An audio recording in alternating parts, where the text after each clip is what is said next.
Assalamualaikum warahmatullahi wabarakatuh. Mungkin teman-teman pernah menonton film judulnya Air Murder. Itu merupakan sebuah film Korea yang drakor, bukan drakor ya, bukan drakor yang berseri, cuma film biasa yang menarik. Film itu dirilis tahun 2022, tapi saya tonton kurang lebih tahun 2023 lah, atau enggak 2024. Film itu berkisah tentang seorang dokter yang istrinya dan anaknya itu meninggal secara misterius akibat penyakit paru-paru. Sekilas film itu terasa biasa. Sekilas film itu juga tidak ada unsur kejutan di awal-awal karena itu ada konspirasi apa, tetapi si dokternya itu yang dimainkan oleh Kim Sang Kyun itu justru melakukan penyelidikan sendiri dengan susah payah dan lain sebagainya. Akhirnya menemukan fakta yang mengejutkan bahwa kematian anggota keluarganya itu disebutkan oleh cairan pembersih disinfektan. Jadi cairan pembersih disinfektan untuk humidifier ya, yang selama ini yang dijual bebas dan diklaim aman, dan ternyata itu mengandung toksik, mengandung racun. Jadi itu menjadi, ternyata di dalam film itu ada semacam konspirasi besar. Jadi itu berkaitan dengan skandal kesehatan terbesar yang melibatkan korporasi besar di Korea. Ternyata setelah saya mencoba browsing, film Air Murder itu ternyata berbasis kepada fakta yang pernah terjadi pada tahun 1994 hingga 2011 ya, di mana ada jutaan botol disinfektan beracun yang terjual. Akibatnya ratusan ribu korban itu menderita penyakit paru-paru fatal di Korea tersebut. Akibatnya itu apa? Akibatnya dari insiden yang sangat memilukan tersebut membuat suatu reformasi besar.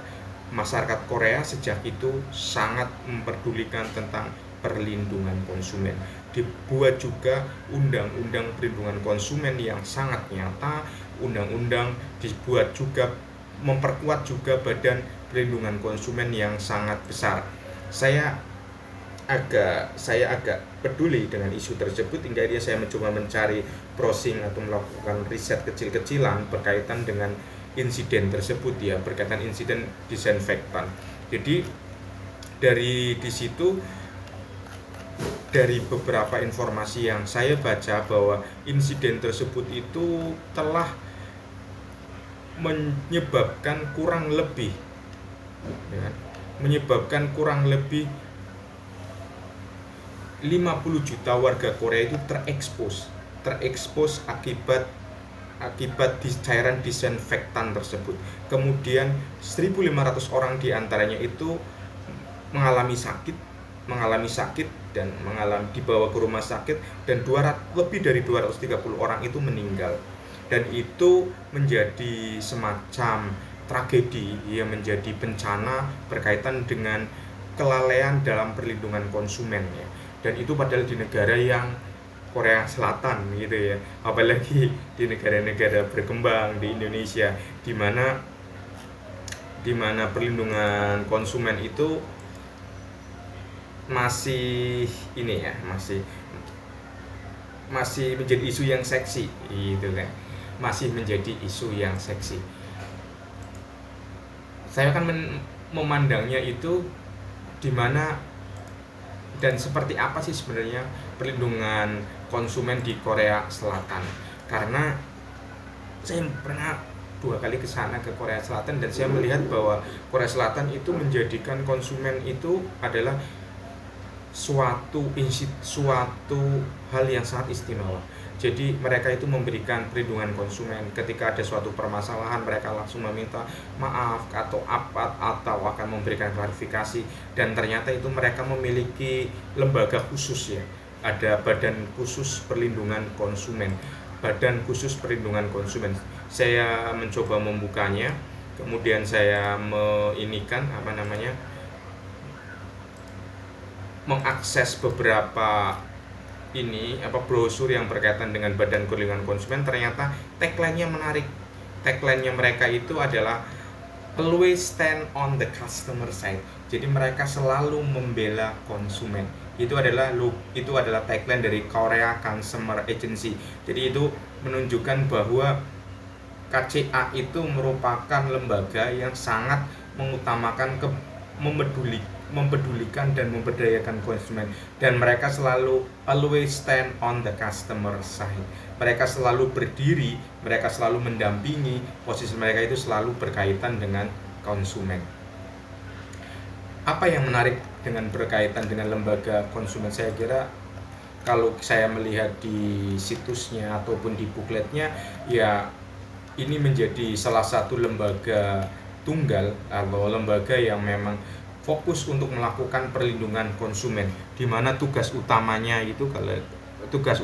adalah mempromosikan hak-hak konsumen, dan upaya bukan hanya sekedar hak, tapi bagaimana juga mereka meningkatkan kehidupan konsumen yang lebih baik, ya.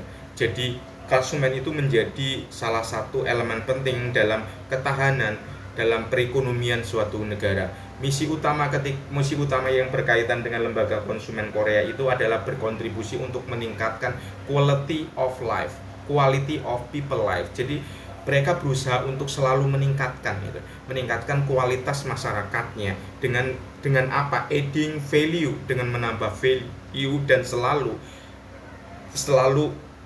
membangun trust dalam customer activities. Adapun visinya yaitu berusaha mewujudkan customer sovereignty. Ini yang menarik, bagaimana Badan Konsumen itu juga peduli untuk mewujudkan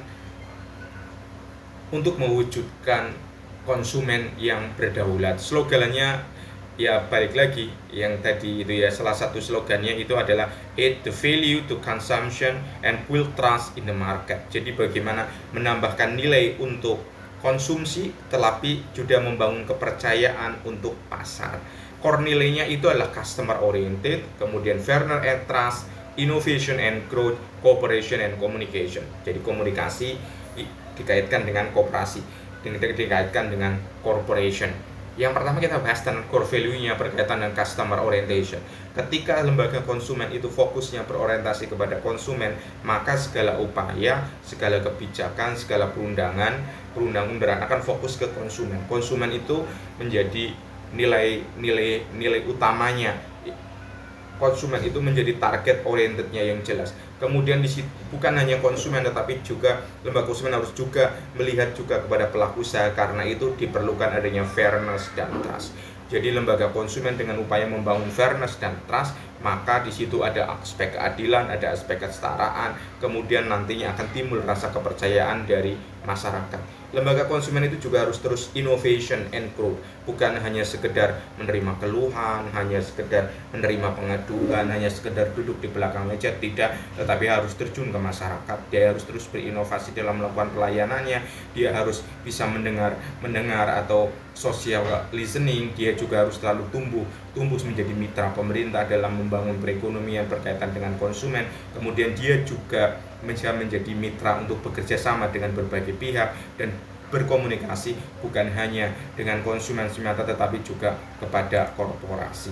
Jadi bagaimana Korea itu memiliki sistem atau memiliki badan perlindungan konsumen yang sangat kuat. Selain itu, ketika saya ke Korea, saya selalu ngobrol dan bertanya gitu kan, sebenarnya masyarakat Korea adalah masyarakat yang sangat patuh pada hukum, dikenal gitu. Angka korupsinya sangat rendah, angka pelanggarannya juga rendah, angka kriminalitasnya juga sangat rendah. Bahkan itu ketika saya pernah pulang malam itu keliling Korea bersama teman-teman, itu sangat aman. Di situ bahkan ada banyak orang istilahnya yang mabuk di jalanan, bahkan tidur sampai pagi ya. Mereka pun tasnya tidak ada yang mencuri. Jadi berbeda dengan di film-film Korea yang menampilkan sisi lain, tetapi saya melihatnya itu ceritanya dari supir-supir taksi, ceritanya dari teman-teman Korea itu seperti itu. Jadi mereka memiliki kerangka hukum yang kuat. Jadi dalam perlindungan konsumen ternyata mereka juga menerapkan sistem kerangka perlindungan hukum yang sangat kuat. Undang-undang perlindungan hukum itu ada namanya Consumer Framework Act on Consumer. Itu merupakan kerangka undang-undang konsumen yang digunakan untuk mengatur tentang perlindungan konsumen. Selain itu, upaya untuk penanganan perdagangan yang adil dan Korea KFTC juga diawasi dengan ketat ya oleh Komisi Perdagangan Adil Korea. Jadi ini menunjukkan bahwa kerangka hukum untuk menjamin badan konsumen Korea itu menjadikan suatu kekuatan utama ya kan, menjadi kekuatan utama. Undang-undangnya, selain undang-undang tersebut, Korea juga memiliki yang terbaru, yang menunjukkan terbaru itu ada undang-undang yang berkaitan dengan perdagangan elektronik, e-commerce act, yang mengatur tentang perlindungan aset virtual. Jadi seperti kripto gitu, itu benar-benar dilindungi. Jadi bukan hanya dicari pajaknya, tetapi memang juga benar-benar dilindungi. Ada undang-undang kripto, saya coba menjelaskan tentang undang-undang yang berkaitan dengan kripto ini. Jadi undang-undang yang berkaitan dengan kripto ini menunjukkan bagaimana transaksi di masyarakat Korea itu kan untuk melakukan perlindungan ya terhadap konsumen, di mana mereka itu kerap juga melakukan transaksi dengan berbasis kepada mata uang kripto. Dan undang-undang Virtual Asset User Protection Act itu secara khusus itu yang diberlakukan sejak 2 Juli 2023 itu merefleksikan bagaimana upaya pemerintah Korea itu menegaskan tentang posisi dan integritas mereka berkaitan dengan penggunaan mata uang kripto untuk meyakinkan investor dan untuk melindungi masyarakat Korea itu sendiri. Jadi sampai undang-undang kripto aja pun diatur. Di kita undang-undang perlindungan konsumen didiskusikan sejak tahun berapa ya, 2024, 2025 sampai 2006 aja belum kelar-kelar gitu. Jadi diperlukan adanya kecepatan, diperlukan adanya awareness baik dari pemegang kebijakan, awareness dari masyarakat juga untuk